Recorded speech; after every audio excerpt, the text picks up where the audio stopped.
나를 돌보는 다정한 개인주의자가 되자. 스스로를 다독일 줄 아는 사람. 여름의 초입에 사나운 비가 며칠이고 이어졌던 때가 있었다. 나는 비를 무척 싫어해서 비가 온다는 소식만 들어도 기분이 엉망이 되는 사람이라 그런 날이 유난히 버거웠다. 나 자신을 버려두지 않겠다고, 잘 돌보겠다고 밤마다 일기장에 꾹꾹 눌렀었지만 아침이 되면 다 소용없었다.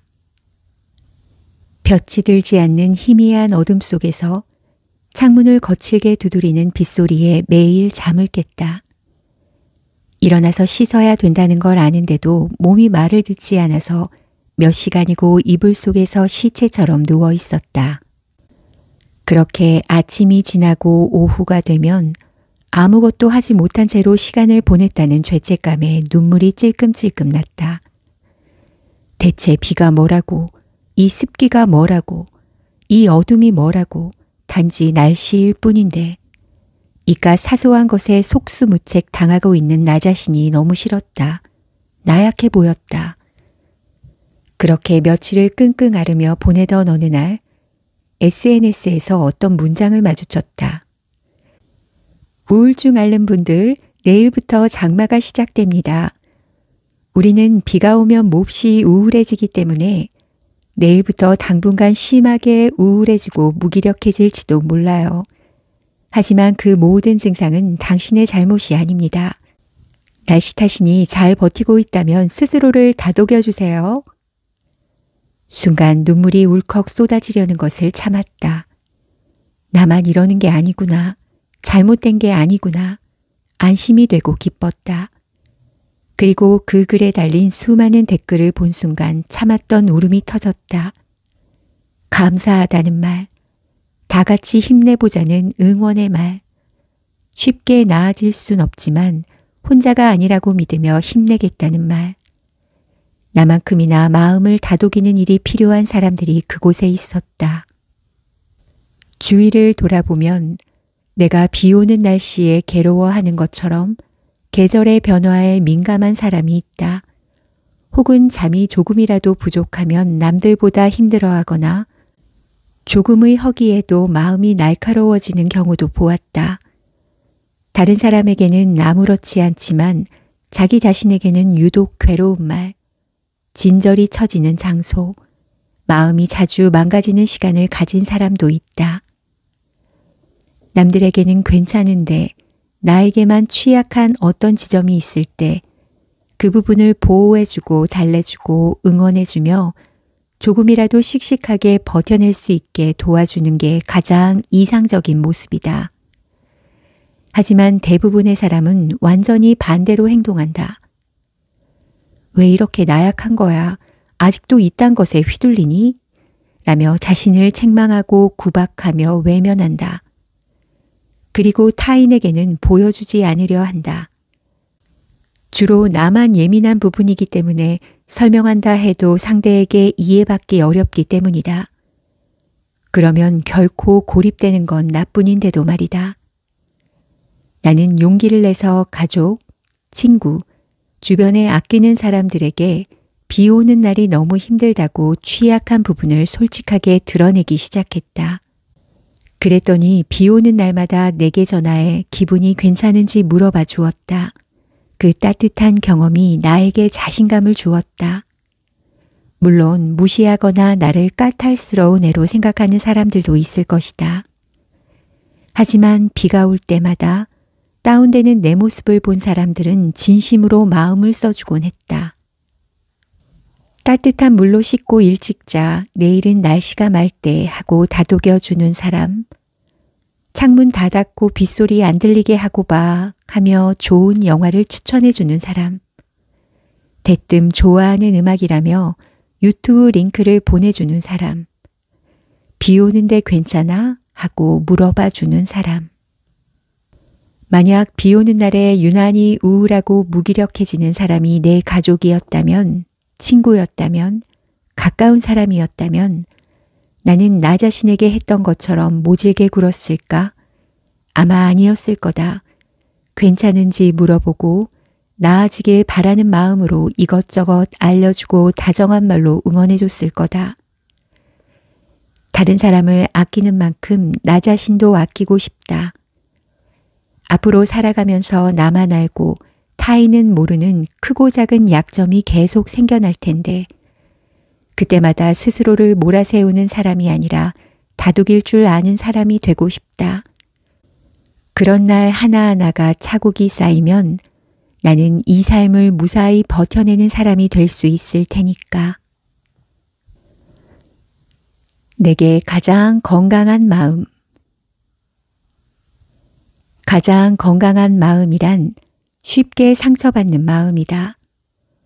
세상의 기쁨과 고통에 민감할 때 우리는 가장 건강하다. 때로는 즐거운 마음으로 조간신문을 펼쳤다가 우리는 슬픔을 느낀다. 물론 마음이 약해졌을 때다. 자신은 지치지 않는다고 말하는 사람들은 서로를 이해하지 못한다. 하지만 약한 것들은 서로의 처지를 너무나 잘 안다.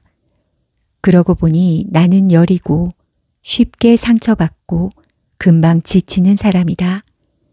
다행히도 원래 우리는 모두 그렇게 태어났다. 김현수 작가의 에세이 지지 않는 마을에 있는 한 구절이다.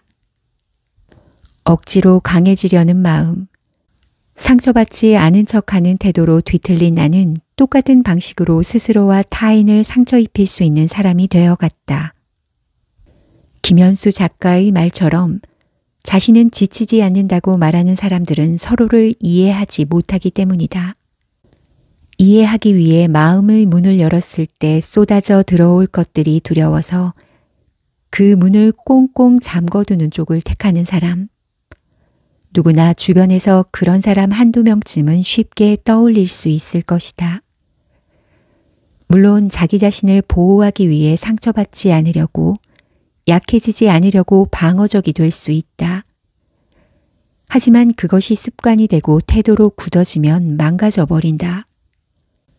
마음이 흔들리지 않기 위해 다른 사람을 이해하려는 노력을 그만두고 타인의 아픔을 약함으로 치부해버리고 지치지 않기 위해 자신의 마음마저 못 본 척하게 된다. 자기 자신의 강함을 지키기 위해 제대로 듣지도 대화하지도 않는 사람이 되어가는 것이다. 김현수 작가의 말대로 원래 우리는 모두 여리고 쉽게 상처받고 금방 지치는 사람으로 태어났는데도 말이다. 나는 더 이상 억지로 나의 강함을 지키려는 사람이 되지 않으리라 다짐했다. 자기 방어를 방패 삼아 다른 사람을 밀치고 넘어뜨려서 상처 입히지 않도록 노력하기로 했다. 쉬운 일이 아닐지 몰라도 끝까지 쉽게 상처받는 사람으로 살아가고 싶다고 그런 요상한 바람을 가지게 되었다. 언제나 일상은 예상보다 더 거칠고 언젠가 또 맹수인 척 어금니를 드러내야 하는 날이 분명 있을 것이다. 하지만 언제든 내가 가진 가장 여린 자리로 금세 돌아올 수 있을 만큼만 딱 그만큼만 건강하게 단단해지고 싶다. 아니에요. 안 하기 운동. 칭찬이란 나를 높이 평가하는 말인데 오히려 칭찬 앞에 서면 한없이 작아지기만 했다. 그러다 보니 상대방은 나의 장점을 칭찬하며 치켜세우고 나는 그게 아니라며 깎아내리는 이상한 장면이 연출될 때도 있었다. 누군가 내 글을 읽고 공감하는 부분을 언급하며 칭찬할 때, 내가 일상을 꾸려가는 방식에 대해 칭찬할 때, 여전히 내 입에서는 아니에요가 먼저 튀어나왔다. 아니에요. 세상에 글 잘 쓰는 분이 얼마나 많은데. 아니에요. 실제로는 엉망이에요. 나는 이렇게 나 자신을 깎아내리고 있었다. 아무리 겸손이 미덕이라지만 자꾸 그렇게 대응하면 겸손하고 좋은 사람이군 하는 긍정적 평가보다 자신감 없다는 느낌을 주거나 더는 칭찬해주고 싶지 않은 사람이 될 가능성이 높다는 걸 안다. 게다가 알게 모르게 자기 최면처럼 그런 말이 내 무의식에 자리 잡을 수도 있을 테고. 그래서 더 이상은 이러지 말자는 의미에서 아니에요 안 하기 운동을 선포했다. 누군가 칭찬을 해줬을 때 대답이 좀 느려지거나 버벅거려도 괜찮으니 아니에요 라는 말만은 먼저 하지 않기로. 어떤 칭찬에 어떻게 대답해야 할지 아직은 익숙하지 않지만 점차 칭찬을 받아들이는데 자연스러워질 수 있을 것이다. 그때쯤은 스스로를 덜 깎아내리고 더 인정해 줄 수 있는 사람이 되어 있겠지. 그때까지는 손살에도 얼버무리기도 쓸데없는 고해성사나 나 자신 깎아내리기도 칭찬하는 말에 아니에요 라고 답하는 것도 모두 금지하는 걸로. 절대 금지.